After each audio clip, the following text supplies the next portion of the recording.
Well, good morning, everybody, or good afternoon. I guess the morning went so fast it's turned into afternoon. But I want to thank you for joining us for the DLC discussion with Kathy Kiely. And really, the purpose of these discussions is to highlight the great work that is happening and showcase some of our great faculty and endowed chairs across the J School.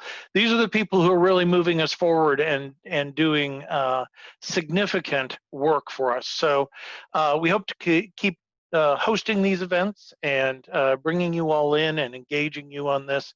I welcome your ideas and feedback. We got some great feedback from the last one, and so we're adjusting the format a little bit today so that you can talk back and forth a little bit more. So a couple of housekeeping details before we move forward. First of all, these are confidential conversations. So these are really meant for the members, and we want to keep this exclusive to the DLC members. At the end of Kathy's presentation, and this is one of the changes from last time, we're going to open up the floor to questions, and you'll be able to ask your questions directly to Kathy, which will be great. And so if you think of something during the presentation or you just aren't comfortable asking the question on the open floor, you can also send a question through the chat function, and Abby Moramora will ask those for you. And so Abby's done a fantastic job of coordinating all this and setting it up and managing me, which is quite a task. So thanks to Abby for her good work there. Kathy's presentation is also going to have some links and videos, and I'll be sure to share those with you after everything's done, so you don't have to take notes or try and find a site to get those. We're going to share those out. So let's get to it. Kathy Kiely is one of my absolute favorite faculty members. She's a great endowed chair. She is active. I have to run to keep up sometimes. She's always got her hands in something and is doing amazing work. She is our Lee Hills Chair in Free Press Studies, which is also part of the National Knight Chairs Network. She's a veteran reporter and editor with a multimedia portfolio, and when she interviewed with us, she really brought some amazing ideas to the table, and now I get to see her execute those. She's got a passion for transparency and for free speech and for teaching, and she demonstrates that on a daily basis. She absolutely loves students and loves helping them to succeed. She came to us in 2018 after a long career covering politics in Washington, D.C. Her bachelor's is from Princeton University, master's from American University, and she was a Knight Fellow at Stanford University. Those are almost as good of places as Mizzou. It's great. So I'm excited, as I hope all of you are, to hear from Kathy today. And so, Kathy, the floor is yours. Okay, well, thank you, Dave. Flattery will get you everywhere. Can you all hear me all right? Give me a thumbs up or, okay, excellent. I really appreciate your all being on this call because I know some of you, and I'm excited to see those of you whom I know, and some of you I don't know. But whether you know it or not, many of you here are helping to support one of the projects that I'm going to be talking about in this program. So thank you in advance, and we'll discuss that a little bit more in a minute. So as Dave said, I have been a reporter for a long time. I have been, yes, that is me, 40 years ago. And so I come to Mizzou from the newsroom. I'm not an academic, I'm a longtime journalist. I have covered, I remember exactly where I was when Lynn Johnson, who was a great photographer, who was my colleague then, shot that picture. I was covering a US Senate debate. And a lot has changed since then. It was in Pennsylvania, near Pittsburgh, my hometown. A lot more lines on my face, a lot more, shall we say, highlights in my hair. But what I really like about this is the technology. The students really love to see this because they don't know what a payphone is, but of course we all do. I was working then for the Pittsburgh Press in a newsroom that was really right out of the front page. We pounded out our stories on electric typewriters, on books, which were 5 sheets of paper interleaved with carbons so that all of our editors could get copies in the copy desk. And the edited copy would get shot through pneumatic tubes to the press room down below. We had an actual switchboard with an actual human being operating it, a woman with one of the shrillest voices ever, who used that to broadcast the most embarrassing possible messages across the newsroom. Kathy, your gynecologist called. You get the picture. So it was really old school, and 5 times a day, the building would shudder with a little earthquake-like shudder when the presses ran for our many editions. So I have seen a lot of changes, and of course, after all those years of daily deadlines, I was really excited to come to Mizzou because and get this really swell job, the Lee Hills Chair in Free Press Studies, because of course, the free press beat is just so sleepy these days. I can spend all my day lying around eating bonbons, or maybe I can be like the Maytag repairman, just sitting by the phone, lonely, because there's just nothing happening. So I can't tell if you are laughing, but that is a joke, and a sick sort of joke at that, given what's going on. But we newsroom denizens do like our gallows humor, so I hope you put up with me. But as you know, and as you can see here, these are just a few selections of recent headlines. We are under attack, and I am somebody who covered the fall of the Berlin Wall, and how well I remember the naive triumphalism of the time. It was the acme of truth, justice, and the American way. It was the end of history. How many of us then could have imagined the incredible challenges and stresses that all of our democracies are facing right now? And so for journalists, the existential crisis is particularly acute. It involves, it's not just a political crisis, it's an economic one. And the economic threat may be the more dire one. And I don't need to talk to you about what's happened in terms of newspaper readership. You can see it right here on this chart from the Pew Center. What is happening is that, of course, a lot of our readers, it's not that people aren't consuming information, they are, and we know this from talking to our students, but they are moving to free, and I put that in scare quotes for a reason, free information online, and increasingly getting it from social media, as do many of us get our news from social media. And that comes with a lot of attendant difficulties. And we are seeing, I can talk to you more about this, but we've seen some particularly egregious examples recently in Missouri with the misuse of social media, and I think sometimes the deliberate manipulation of social media. So all of that, let me jump back for a second. All of this is a way of introducing or to explain why I am somewhat, or I have somewhat refocused the mission of this chair.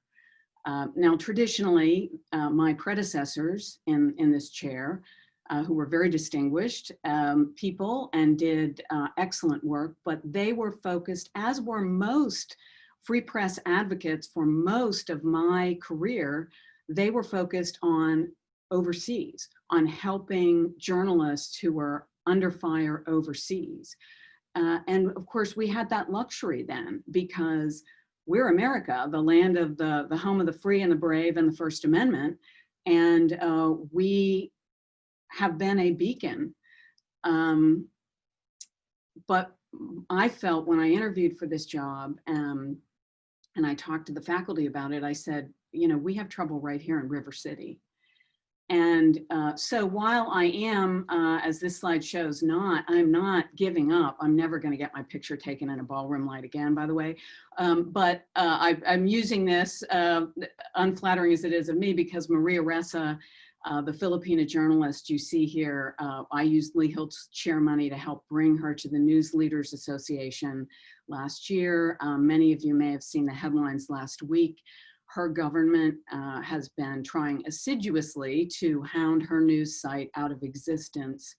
And she recently was victimized by a guilty verdict. She got a guilty verdict in a really trumped up libel case that is currently being fought in the appeals court. So I've been very active helping her, and I'm not giving up on trying to help journalists overseas, but I do think we have these difficulties at home, and so I am focusing on a couple of different ways to address those challenges.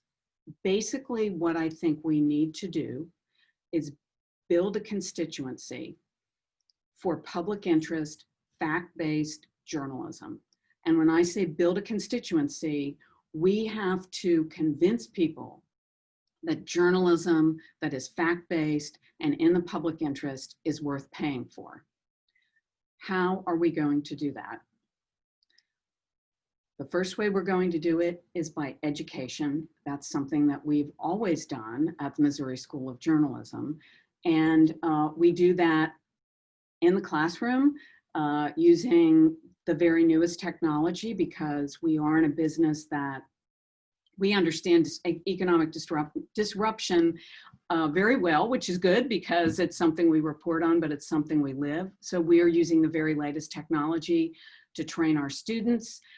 This is an empty classroom because we're still in the time of COVID, but we are bringing them back, and we are training them at the highest level of technology. But at the same time, we are rooting that in traditional values.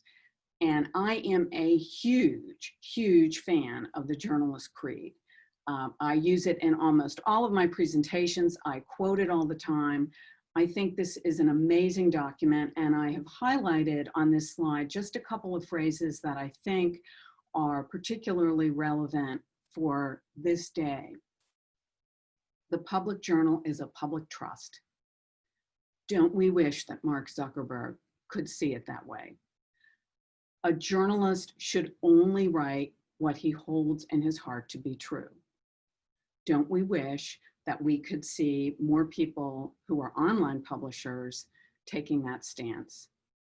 The other thing that I think is so remarkable about this document, which was written, I think it was in 1914, is that Walter Williams saw even then how important advertising was going to be, and insisted that it should abide by ethical standards too, which is something that we continue to teach at the Missouri School of Journalism. I really value my colleagues in Stratcom, and they've been incredible partners in a lot of these projects.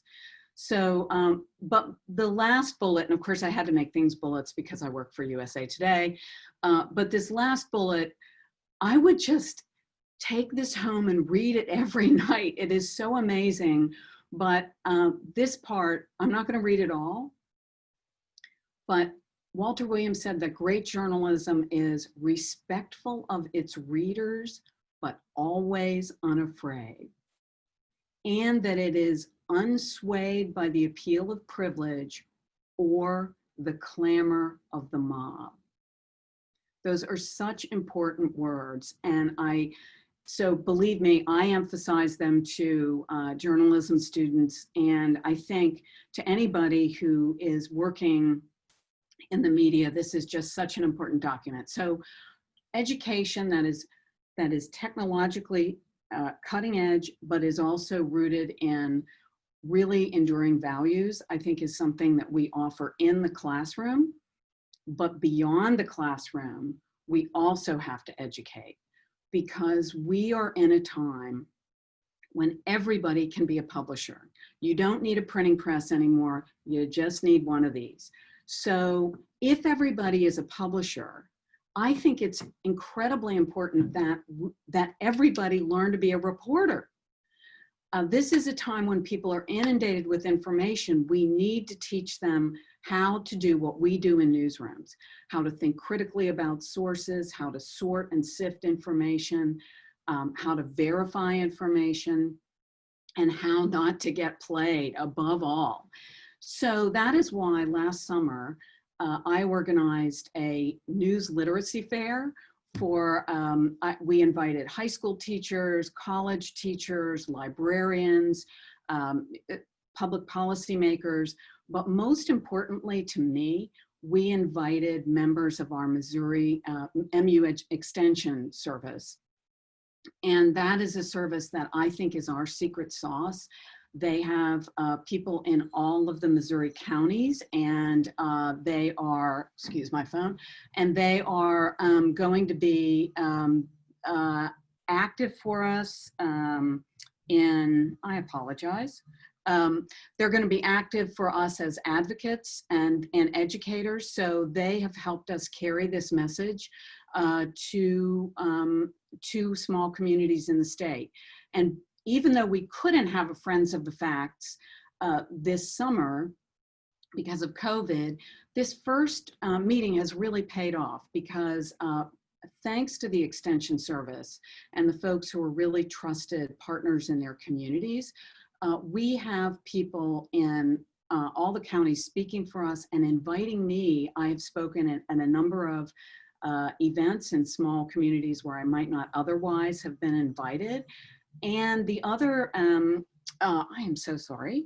The other thing that we did is that we are continuing to teach even online. I am teaching a Zoom class right now for OSHER, Lifelong Learning Institute, which is part of our extension service. And I'm also, thanks to Dean Dave, going to teach a news literacy class to the Methodist ministers.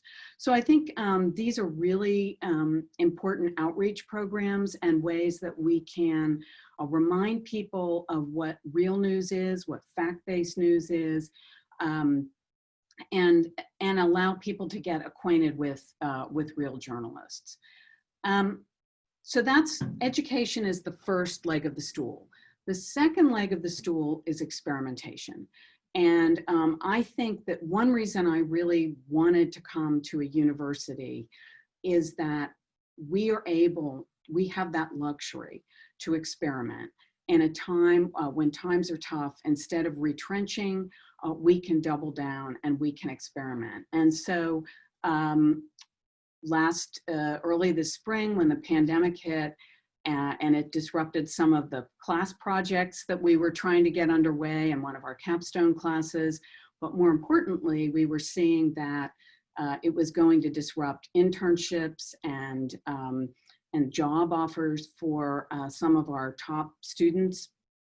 Damon Kiesau, another night chair here, and I both decided that we would spin up something called, we're calling it the Missouri Information Corps. And it is 11 students who we are paying for the summer to help do reporting in Missouri. And this is partly paid for by chair money that Damon and I put up, but this absolutely would not have been possible without the people on this call. Walt Potter, I think you're there, came up with a big chunk of change to really get us going. And 1908 Society, I don't know if you know this, but Dean Dave also provided some of the money that you so generously have given us. And we were able to start this program. And I could tell you about this program, but why hear from me? Let's hear from the students themselves. This is our managing editors presenting last week at the Show Me Press Association. So you'll hear from them and some of the editors about what they think of the project. My name is Ty Stewart. I am one of the two managing editors for the what we're calling the Missouri Information Corps. Just a bit about me personally. So I'm a reporter and writer based in Columbia, Missouri. I have a master's degree from the Missouri School of Journalism. And while I was still in school, I worked as a reporter and then an editor for the Columbia Missourian. I graduated in December, and before taking this position with the Information Corps, I interned for 5 months with the St. Louis Post-Dispatch, covering the legislative session for their State House Bureau. What the heck is the Missouri Information Corps? So we're going to explain in detail, but the quick sort of 30-second version is this. Missouri Information Corps, it's a pilot project. It was spun up by the Missouri School of Journalism and the Missouri Press Association in response to the COVID-19 pandemic. So we're made up of both journalism students and recent graduates like myself. And our core mission is to report on the impact of COVID-19 across the state of Missouri. We've been working together for about 4 weeks, so we're still very new. And we'll be together for the rest of the summer through the first week of August. My name is Madison Conti. I am finishing up my master's degree at the journalism school. I'm expecting to graduate in December, so I'm really excited about that.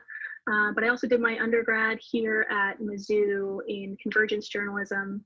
So I have experience in a couple different mediums.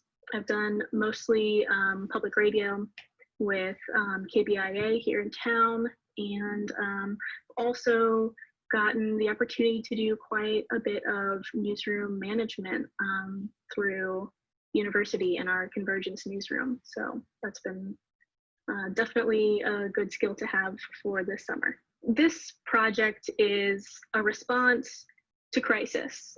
And what we came up with was a collaborative pop-up newsroom. So it's a pop-up because we're doing this work temporarily in response to the crisis that's affecting our communities as well as our graduates.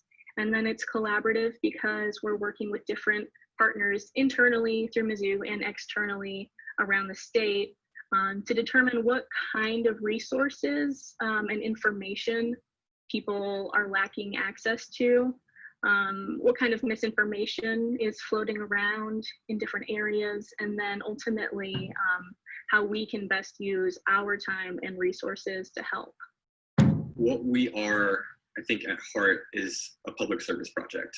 I guess the most important thing to note right off the bat is that we are very different from any sort of traditional brick and mortar newsroom. We don't have like a set physical base of operations, partly because of the pandemic. So we started off working remotely and we've continued working remotely. We're here to try and help existing news outlets across the state of Missouri. Right now, we have between 12 and 24 news outlets who are picking up our stories and running them. That includes outlets at the journalism school, like the Columbia Missourian and the Missouri Business Alert. But it also includes newspapers outside of the J School, so the Columbia Daily Tribune and other papers within the Gannett Network have been running our copy. The Jefferson City News Tribune has run a few of our stories, as had the Southeast Missourian.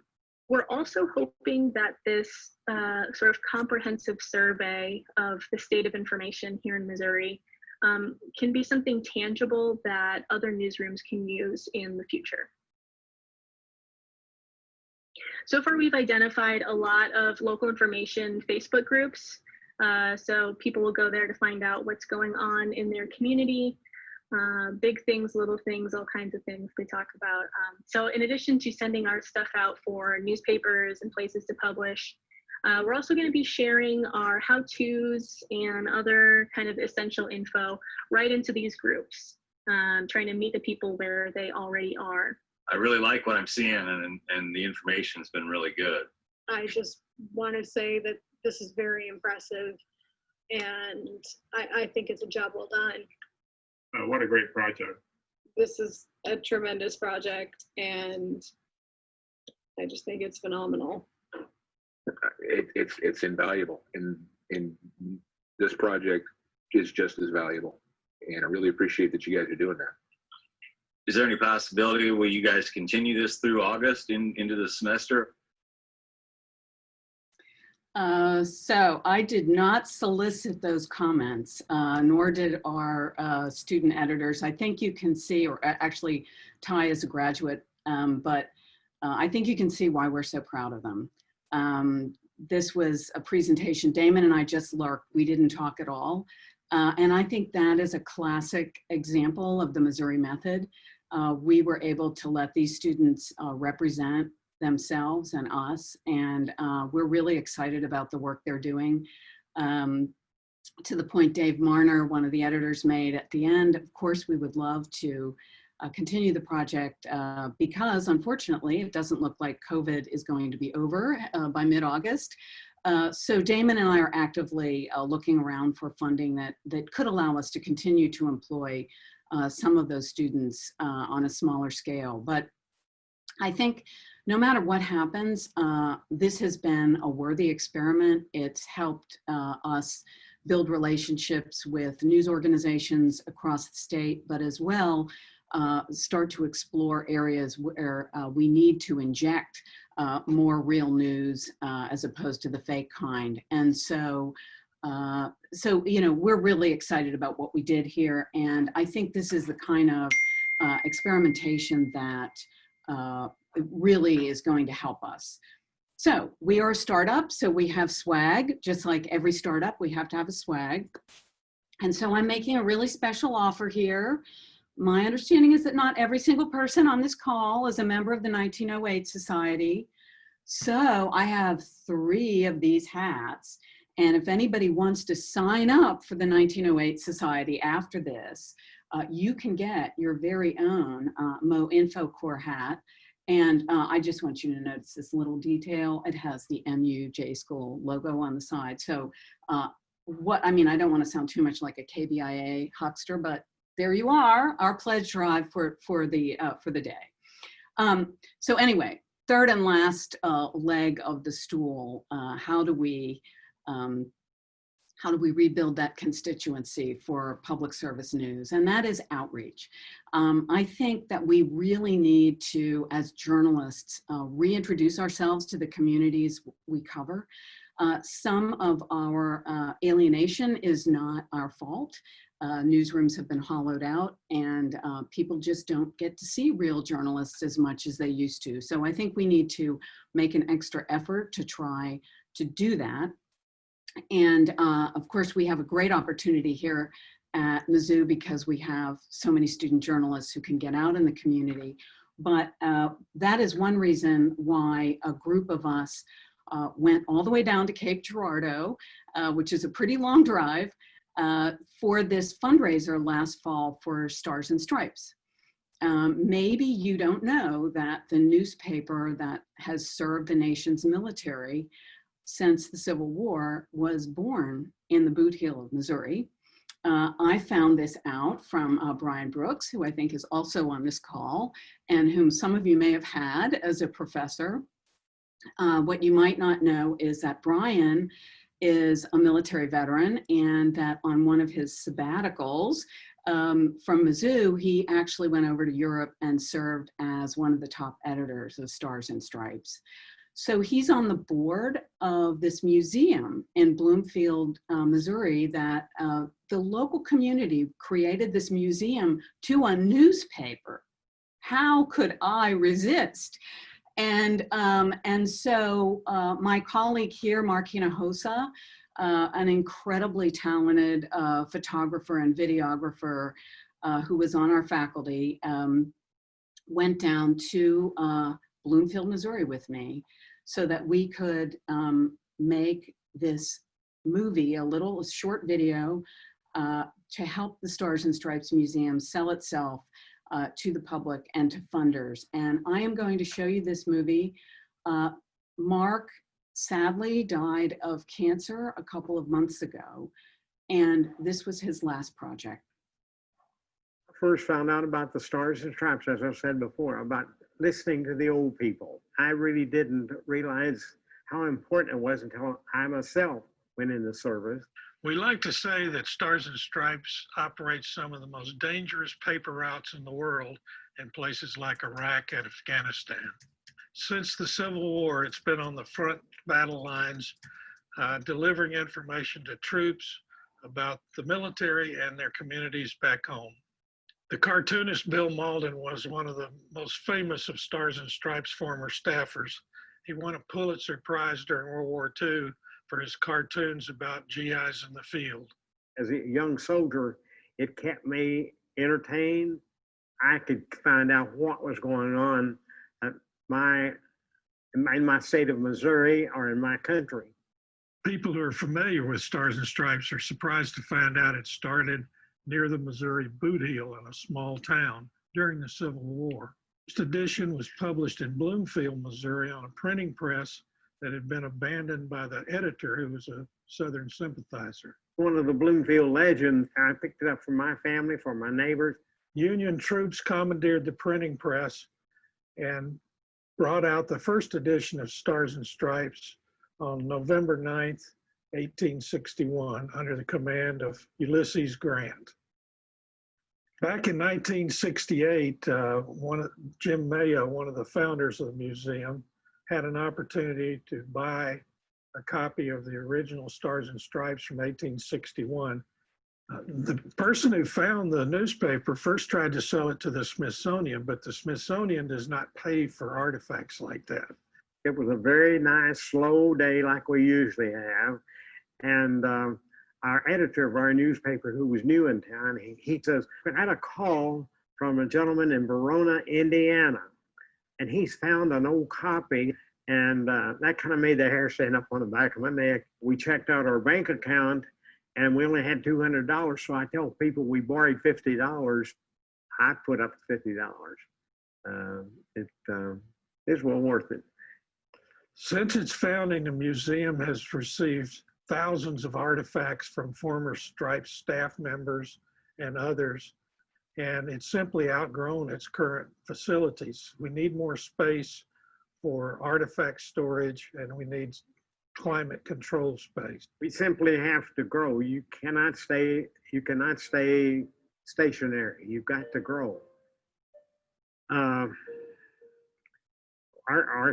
storage, we're almost desperate for storage. Well, we think it's important to keep the museum in the place where it all started, and we would never leave Bloomfield.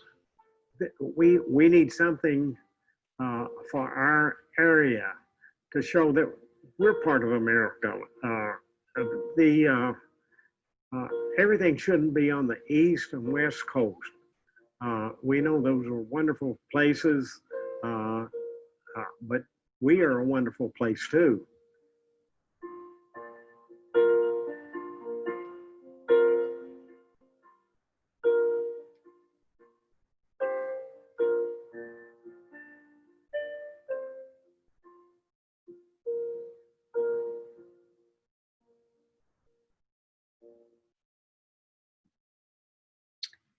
So it's kind of tough for me to watch that because Mark was such a good friend. But I think it's important. You should also know that the top two names in the credit roll were MUJ school students who shot the drone footage. They were students of Mark's. So that last bit you saw, the flyover of the Stars and Stripes Museum, was from our students. So again, Missouri Method, we are really trying to involve people in these projects. And I think this project particularly important because Stars and Stripes, for me as a free press advocate, Stars and Stripes is something that we should all be able to get behind. I think that in many ways, the most powerful weapon that the US military carries into battle is this newspaper, which is funded by the Pentagon, but not answerable to the brass. And it's really a demonstration that in a democracy, we are able to take criticism and learn from it. And I can't imagine any more important American value to model when we go overseas. So I'm a little distressed, I will say, that the current Pentagon budget for next year calls for cutting the funding for Stars and Stripes. And Brian and I have organized a letter from a number of Missourians to our elected representatives, to the delegation, reminding them of this newspaper's roots in Missouri. And we got a really nice letter back from Senator Roy Blunt. So as a free press advocate, I think this is enormously important. My dad is was a World War II vet, and wrote for Stars and Stripes. So this is an important publication to me, but I think more importantly, it's the kind of way that we can reach out and remind people that the free press is what makes America great, and that we can all support these very fundamental American values. And what is more fundamental than the First Amendment? Lastly, I just want to say, you know, who wants to be eating bonbons all day when you can have a purpose-driven life? We are under enormous challenges, as I've mentioned, as you all know, and it's only added to with the COVID pandemic. But I think that's the time when you double down and you get more serious, and we have certainly beat enormous challenges before. So I personally could not imagine a time when I'd rather be teaching journalism, and I could not imagine a place I'd rather be teaching journalism than here at Mizzou in the Heartland, with these unbelievable colleagues like Mark Hinojosa, who made this movie while he was dying of cancer because he believes in the free press so much, and with students who inspire me every day, because you saw some of them. They're awesome. They're rock stars. And also with alums like you, who really help us do the work. So I really cannot thank you enough for everything you've done. And now we're going to have some questions, but if you have questions that you're too shy to ask, here's my contact information. And so please, you know, feel free to contact me, to reach out to me anytime. I always am happy to brainstorm with other smart people who love journalism. So with that, I'm going to stop my screen share, and I'm going to open the floor to questions. Well, thanks, Kathy. Appreciate you doing this and talking to the group. The discussion's open, so you can unmute yourself and ask a question, or you can put something in the chat box, and Abby is watching that. And, you know, take it away. And I see Don Ranley hand up immediately. So Don, go for it. This is something that I've thought about a great deal in my life, and certainly wish I had talked about it 50 years ago. I taught a course called The Principles of American Journalism to thousands of students. And I've thought all the time teaching it that this course really should be taught in elementary school. I think, Kathy, that we have to meet people in elementary school and teach them about journalism. I think we have to teach them how to read a newspaper and listen to the news. I don't think they know anything about it. And I think we're missing a tremendous chance there. Well, I will tell you about a discussion, and this sounds like I'm dropping names, I had with Edwin Newman, and he said, "Oh my God, you're absolutely right. Well, this is what we have to do." And I just think we wait too long to talk about journalism, and these kids have all kinds of other things in mind.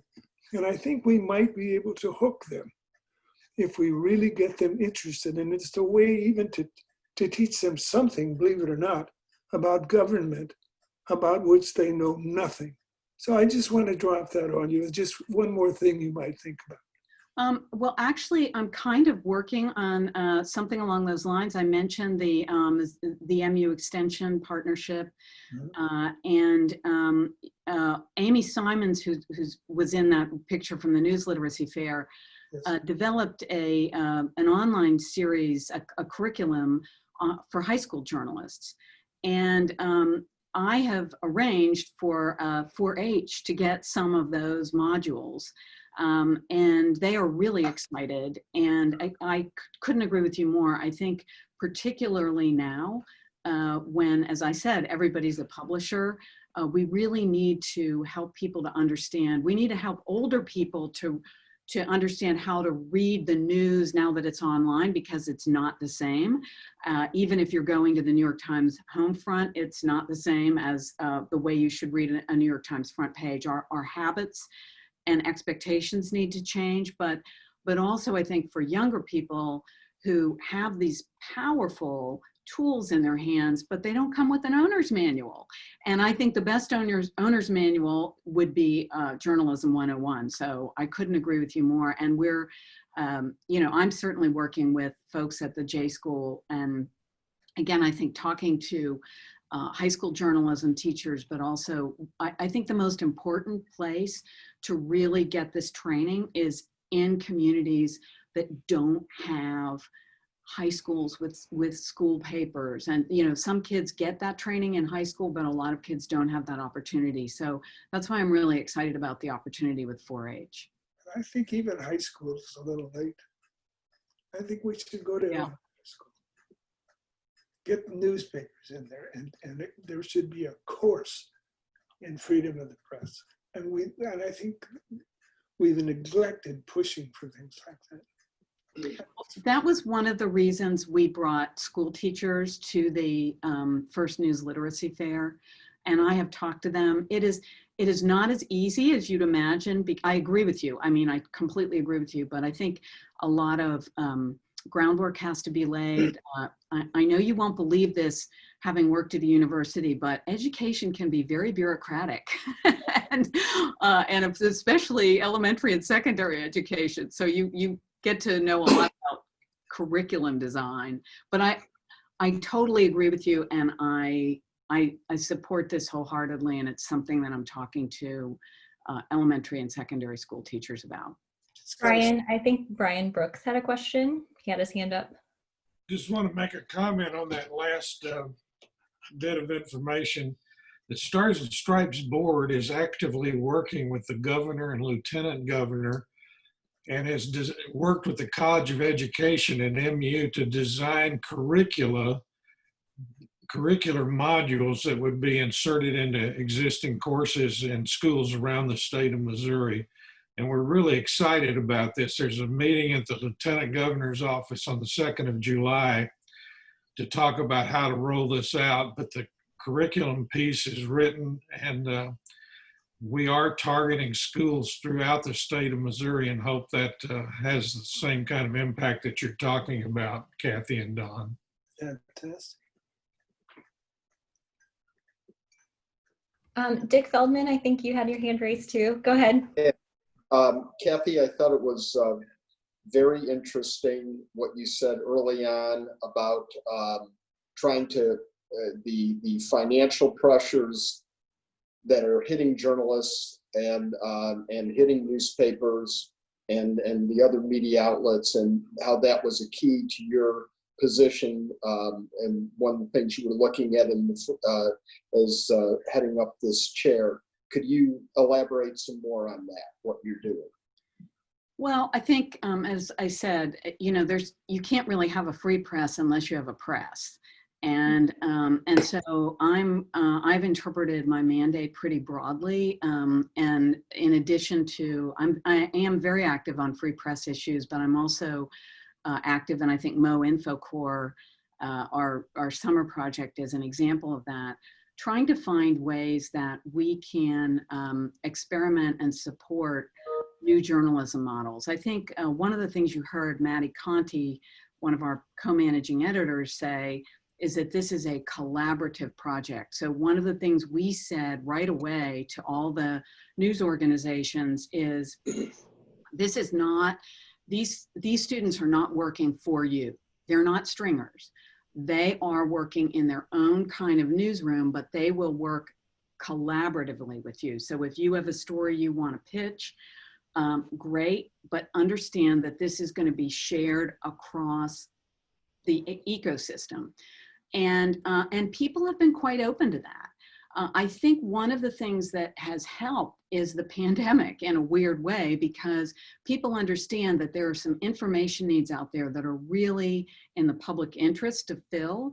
And so, I think we're starting to see people understand the need for collaboration. And that, I think, is a first step in that direction. I am certainly not the only one, nor am I an expert on coming up with new revenue models. You know, that's something that Reynolds Journalism Institute is working on. But one of the things we're doing as part of this project, we've embedded an RJI project where they're developing a kind of widget that publishers can embed on their websites, their online sites, obviously, and that will automatically deliver copy to them. So we're looking at ways that we can share best practices, share copy. One of the interesting things that came out at the Show Me Institute meeting is that a number of the editors said they were really excited to have this copy, but what excited them most of all was that they would get these stories that they did not have time to produce, but they could localize them. And we had a good example of that today. The Douglas County Herald took a story that MoInfo Corps filed, and the editor of that paper topped it with details from his community. But he had this story that he probably wouldn't have thought of doing, and it was relatively easy for him to localize it. So I think coming up with ways that we can you know, kind of maximize our power and working when it's appropriate in collaborative ways as opposed to competitive ways is one answer. And I think that goes for not only you know, sharing best reporting practices, but also sharing best revenue practices, because I think that's an ongoing experiment. How are we going to pay for journalism? We're going to have to pay for it. You know, people aren't used to that, because we've been subsidized by advertising for so long.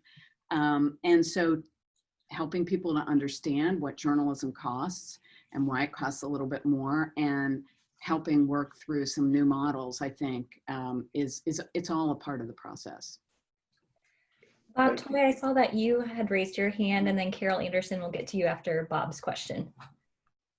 Kathy, this might be related to the last question, but as I look at your job, it's like enormous. How in the world do you prioritize, and ultimately, how do you know you're successful? That's a great question. You know, I think one of the hardest things is metrics for success when you're talking about democracy issues. It's really, it would take a longitudinal study, I think, because the impact you hope to have, you know, for example, you know, we educate a lot of students from China. I just keep hoping, I keep thinking of the old spiritual, this little light of mine, and I keep thinking I'm passing it on to somebody, and maybe I won't even be here, but it will have an impact. I think some of this is sort of, it's faith-based. You know, you have to sort of say, I know I'm doing the right thing, but prioritizing is really hard. One of the things I try not to do is take the bait. The press is under a lot of pressure right now. And I think as a political reporter, I think there are a lot of reasons for that. Some of them are legitimate, some are not legitimate, but I don't think it does us any good to get into shouting matches and wrap ourselves in the First Amendment and say we're the greatest and, you know, pay attention to us. I think we have to convince people that what we do is important, and we convince them by our work. It's not, that isn't to say that we shouldn't defend what we do and we shouldn't call out things that are wrong. And I do that, but I try to do it in a measured way because I think I'm a journalist and I think the best arguments are fact-based. So I'm not going to tell you the First Amendment is important. I want to show you why it's important. And so I think when we can look, for example, a project like MoInfo Corps, there is a lot of disinformation, particularly, I mean, I couldn't imagine a more perfect storm than having a bunch of people sitting at home alone with their screens as their primary companion, looking desperately for information that will help us navigate this terrible situation we're in. And the situation is ripe for abuse and misinformation. And we know there are bad actors out there. who can't defeat the United States militarily, so they're going to try to defeat us by pitting us against each other, and we're seeing that.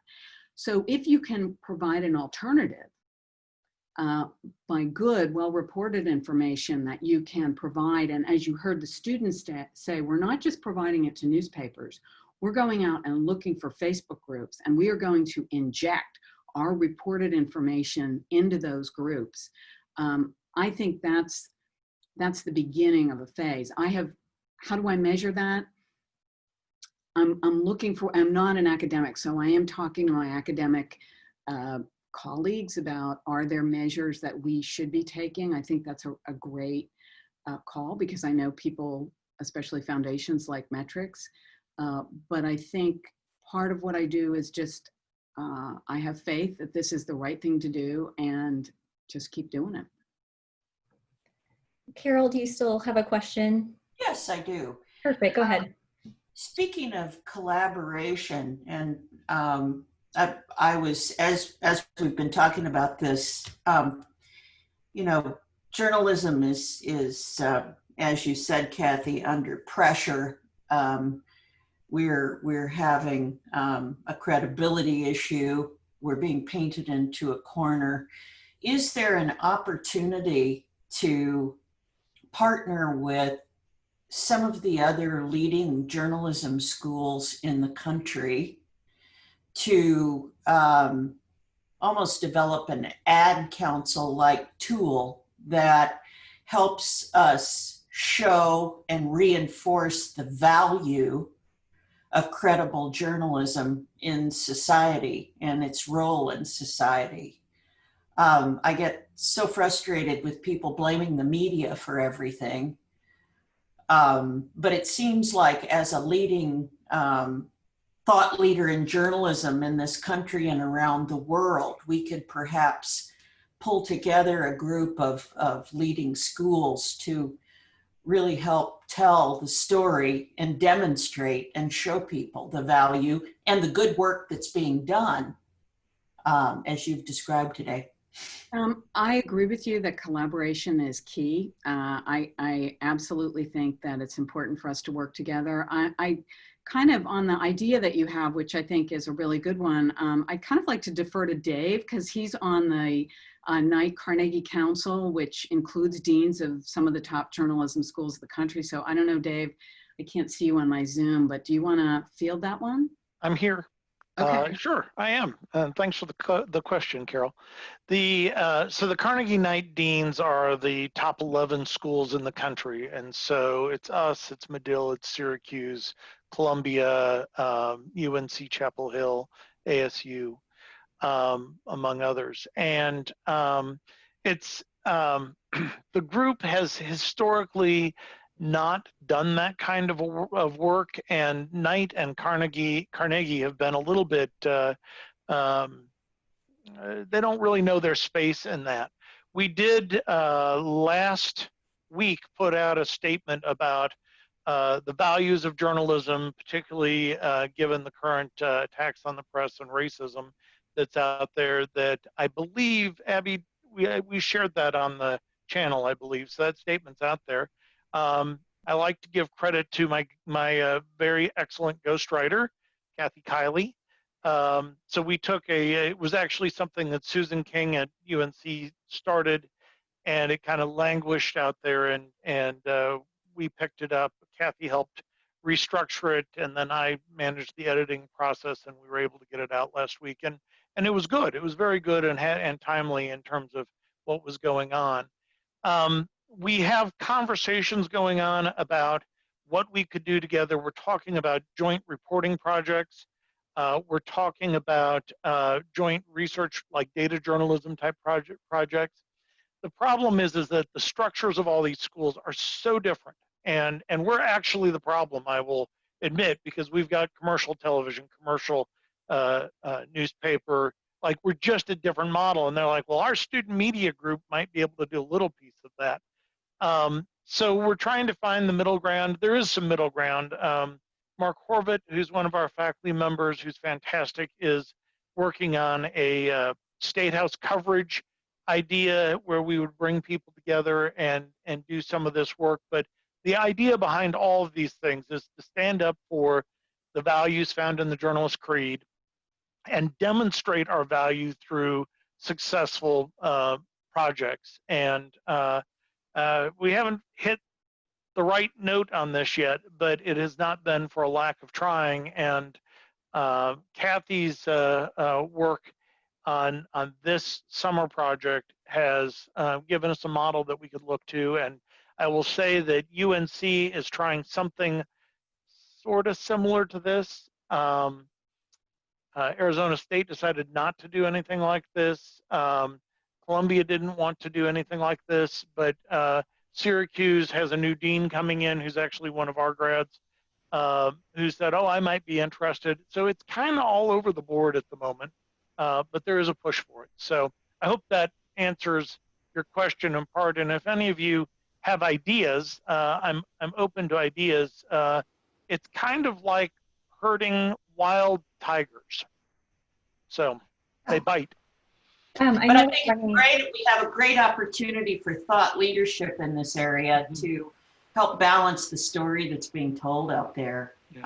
Because there are great things that are happening to try to adjust and change with the way people consume information. So one thing I can say to that, because people push me a lot of, you need to make a statement about this. You need to stand up against whatever the issue of the day is. And my predecessors had a standard of the school does not speak. So we don't enter the political fray at all. And I've continued that. But the school does demonstrate, and that means that we will show through our good work. And so one of the things that I'm really proud of, and you guys through the 1908 Society have helped make this happen, is that we've expanded our reach. And so we're making sure that content is available statewide, not just mid-Missouri, that we're partnering with different groups to get that done, and that we are working with the Missouri Press Association and the Missouri Broadcasters Association to share content. And so we're seeing it particularly at the State House, but we're also starting to see it on COVID. We're seeing it on statewide issues. And this is a way that we can help journalism not just survive, but thrive. And we can bring people in and raise the level of journalism. And so I think that a lot of you on the call who know me know that I will talk to anyone at length about how we do this and how we do it better. But that is a more effective way to do it than to stand up to whoever is barking from the soapbox that day. So showing, yeah, showing. It's a show me state. Yep, that's right. It's the old journalism rules: show, don't tell.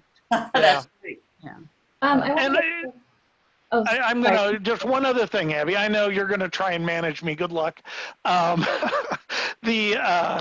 The other thing that I would just say is, if you haven't looked at KOMU, the Missourian, Vox Magazine, Missouri Business Alert, KBIA, and what we're doing, the difference in what this was 5 years ago when I came in and what it is today. And it's not me, it's people like Kathy and Mike Jenner and Damon Kiso and Ruby Bailey. I mean, there's a really long list of people who are working very, very hard on this.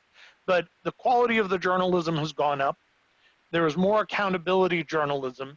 It's getting to more people, and we're going to different communities that we didn't always cover and making sure their voices are heard. And so you can, if you've got Roku, KOMU is now on Roku, and you can just search for KOMU on there. And I would encourage you to go see their special that they did recently about the protests. And we preempted all advertising and Wheel of Fortune and did a half-hour wall-to-wall with student journalists. And, you know, it was very good. And the voices that you see on KOMU today are very different than even a year ago. And so we're making progress. Ruby Bailey, as I said last time, has done tremendous work to reach out into the communities and make sure that we've got voices and ideas that weren't previously there. KBIA has got a talk show in the middle of the day, the Check-In, which is really doing quite well and bringing those voices in. So we're more community connected. We're thinking more about the community. and we're doing more accountability work. And it really is rewarding, and you can see all of it online if you want to see it. So, okay, now Abby, you can do your good work. Thank you, Dave. You're doing a great job. So thanks for having such a great conversation.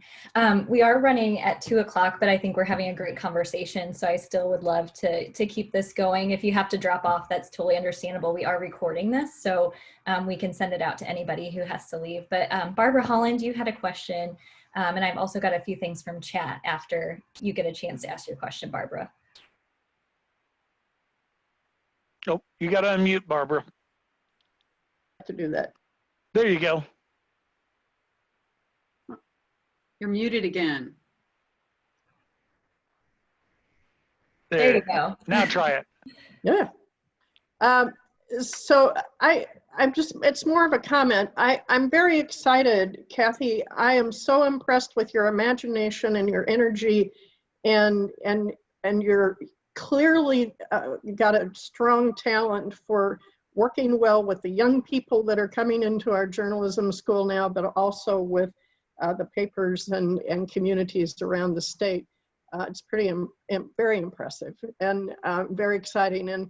And my kind of concern right now, I think a lot of others, is COVID has really intensified the idea of people looking online for what they want to hear and cherry picking news.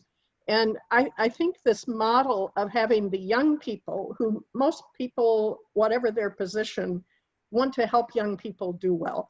And I think it's a great idea to continue and sort of expand that program through the fund and other things you can do, but also sharing with other journalism schools how we actually need to reach out to regional papers and help them think about their online presence and making it more appealing to people who are spending a lot of time online. And sorry. Go ahead, finish your thought, and then yeah, sure. And actually, this is a really crazy one, but I think young people who are learning students could actually connect with some of the medium sort of sensible online sources of trying to do pseudo news. And help them actually offer to be helpful to them. I mean, it's a crazy idea, but maybe we need to just, if a lot of people are going to particular sites that don't have a journalistic value of principles, the students could show them maybe why it's smart to do that, because young people, everybody wants to help young people. So that's I think you're absolutely right. That's one of the reasons we really want to lead with our students, because right now when there are so many people who just have a chip on their shoulder about, they want to kill the messenger. That's been around for a long time, but it's just more intense right now. But it's harder when it's your son or your daughter. And I will tell you, that's part of my strategy behind getting younger people involved. As I've talked to the 4-H folks, my view is, why don't we get, and to Dawn's point earlier, why don't we get, what I'd really like to do is, if we could keep Mo Info Corps going, is to kind of bolt on a JV unit where we have high school kids going out and we could say, find your city council agenda. What is your city council doing? And again, because of our KOMU footprint is so large throughout the state, they could actually be like stringers and make contributions, but they're learning civics at the same time. So I have talked with the folks at iCivics. I don't know if you're familiar with that program, but they were one of the groups we invited to our news literacy fair. That is a group that was founded by the late Justice Sandra Day O'Connor. And they are really focused on civics. But they actually have developed a program called News Defender. They do online games where kids can learn these principles through educational video games. And so you might not want to play them, but you could play it with your grandkids, that would be fun. But it's a great way for kids to learn.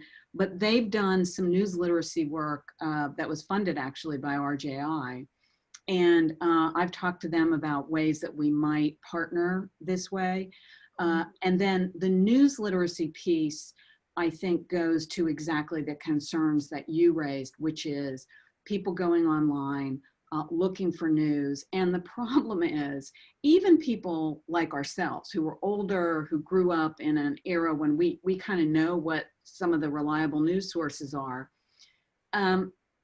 if you take your habits of reading the newspaper online, the front page of the New York Times is the product of a 24-hour news cycle, at the end of which editors and reporters have big arguments over this should be the lead story, that should be the lead story. And somebody came to a conclusion which you can agree or disagree with, but that's supposed to be the most important story of the last 24 hours. If you go online, the top of the page, the top story is the thing that just happened. So I think we need to change our reading habits and educate people that we need to catch up with the technology.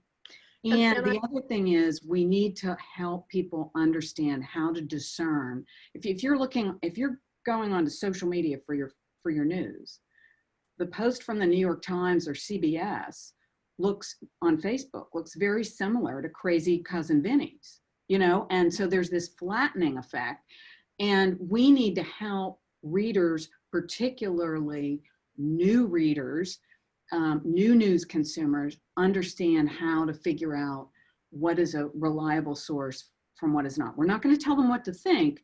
We're just going to help them evaluate sources. Exactly. And that's why I think news literacy is so important. It's exactly. And I just want to add that the magic of that picking up the paper was you got the news you were looking for, but then out of the corner of your eye, you saw something you didn't know anything about. Exactly. And I just think the young people, everybody in this country, I think still wants to help young people when they want to do things to make things better. And I think their ability to communicate to some of these outlets that are not journalistic on how to trigger people to see different things. In a sense, that's what Mo InfoCorps is doing. Yeah, that's when they're going excited out by what you're doing. And they're actually getting on some of these community bulletin boards, and they're going to start to enter.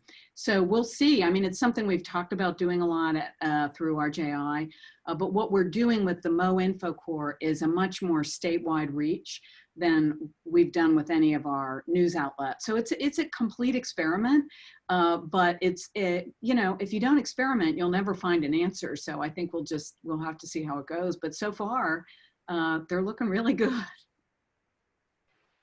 Kathy, I had one question for you in the chat from Jody Feldman. She's wondering if, for those who don't have a wide platform to be a champion for free speech, do you have any ideas of how they could go about being a champion of free speech? I think, as a matter of fact, I can send any of you who want them one of these buttons, Friend of the Facts. It's one of the things that I give people when I talk. I see I have all kinds of swag here. But I think, just talking to people, I honestly think, and frankly, this is one of the challenges we run into with funders. A lot of people want the magic bullet. They want the magic app that's suddenly gonna help them figure out what's a Russian bot and what's not. The most important app is right here between your ears, but you have to train it. And that's what the news literacy piece is all about.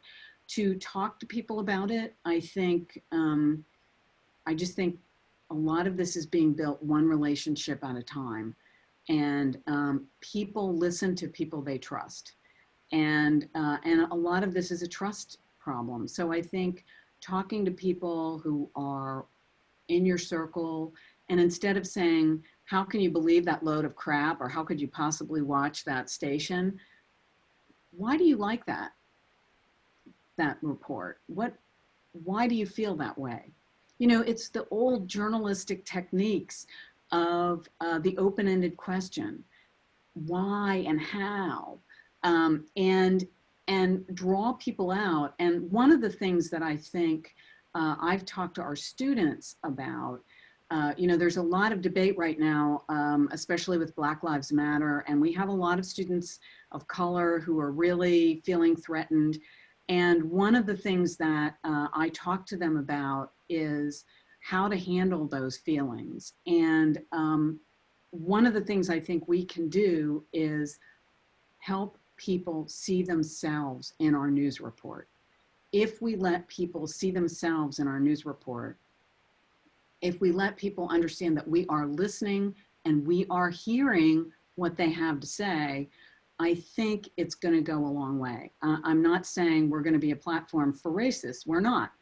But I think we need to listen to people, and I think we need to let their voices be heard, and people across the ideological spectrum and of all types, and do it in a way, use our news judgment, because don't be afraid to be a professional, use our news judgment, but keep your ears open and mostly keep your heart open. That's the most important thing a journalist can have, an open mind, open ears, and open heart. Love that, Kathy. I think we're just going to pose one more thought and question from the group since we're running a little late. This one was from Sally DeWitt. She kind of had an idea, Kathy. She said, how about a collaboration with the School of Education? We could teach the teachers. Yes, and as a matter of fact, the College of Education was one of our partners on the first news literacy fair. So we are talking to them, and I absolutely agree. I think it's a fantastic idea. We have a big College of Education here. I think between our College of Education and our Mizzou Extension Service, we really have some tremendous assets that can help us, that can be allies with us. And I think by reaching young people, we also can reach their parents. So I absolutely agree. That's a great idea. And I do work with the College of Ed, and I'm going to double down now. That's great. And Betsy Bruce said, how about an ad campaign led by SPJ, the Society of Professional Journalists, to promote fact-based journalism? Well, interestingly, one of my colleagues and I last fall, Alicia Haywood, who's a big member of the Media Literacy Organization, namely, we organized something with John Stemmel, the head of Stratcom, and one of the Stratcom classes made it, some of the students in that class had for their project creating strategic communications around Media Literacy Week. So yes, we are on board with that. We could do something bigger, but we've done something small right on campus, and the students came up with just fantastic ideas. So I love giving our students a chance to bring their imagination to bear. You can't believe what they come up with. They're awesome. Definitely. And Betsy also mentioned the Gateway Media Literacy Partners in St. Louis. That's tied with Webster University. She's wondering if you've heard of that or if you work with them. Yes, Julie Smith is a wonderful colleague, and she's been, she came to the News Literacy Fair, and she and I are actually going to co-present at Osher next week. So I love her. Well, thank you all for your thoughtful questions and comments. I think this has been a really wonderful discussion today, and I just appreciate everyone being so engaged and participating so much. Dave, I don't know if you have any final thoughts or words you'd like to impart on the group, but I'll turn it back over to you. And thank you so much, Kathy, for all the time you put into making this happen today. You did a wonderful job, and I know I learned some things too, so it was really great. Well, thank you for all of your attention, and for bearing with me through the various technical ineptitudes. But as I say, I've spent most of my career using the printing press as my primary publication method. So desktop stuff, I'm not so great at. But I really, I want to say again, thank you so much to the 1908 Society. Thank you so much to Walt Potter.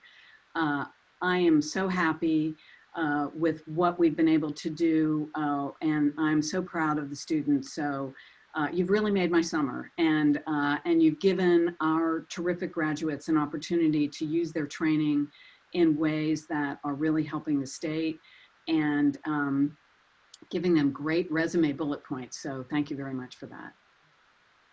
So I'll add my thanks to Kathy. Well done as usual, and so keep up the good work. We we're very happy to have you with us. I also want to thank all of the DLC members for being a part of the discussion today. This is a great discussion, and I appreciate you joining in and being a part of that. All of you are here today because of your ongoing support and involvement with the School of Journalism, and I'm incredibly thankful for you. And 5 years into the job, I know most of you pretty well now, and that's really a great thing. And we're having good conversations, and I hope to have lots more of those in the future. As you all know, we're facing pretty considerable budget challenges, and so the support that you all provide the school helps continue our great work, and especially as we identify needs and opportunities in the coming months. And so this is a very, very important group to us. Kathy already mentioned this, and I noticed that Walt has dropped off the call. I think he had another one to go to, but a thank you to Walt Potter. He reached out a few months ago with an idea, asked what he could do to help, gave some generous support along with the 1908 Society, and this made the Missouri Info Corps possible. And then, of course, we have Kathy, who went and ran with it. So it's incredible to see what we could do just in a few short weeks. And it's making a big difference both for the state of Missouri and for the school and our students. And I think that's exactly what we do. It's absolutely the Missouri method at work. And it's also been just wonderful to have the opportunity to connect with you today. And I'm always happy to talk more, have conversations. I was chatting a little bit in the private chat down below as people were leaving or asking a question or whatnot. And but I'm happy to take phone calls. I'm happy to hear from you when you've got questions. And I really love the engagement this group has and the fact that it's continuing to grow. And it's clear how much you care about the school and its future. And those are great partners to have. So thank you, thank you, thank you for that. And with that, we'll call it a day. I hope everybody has a safe and fun weekend. And we look forward to seeing you back here for another DLC discussion in the near future.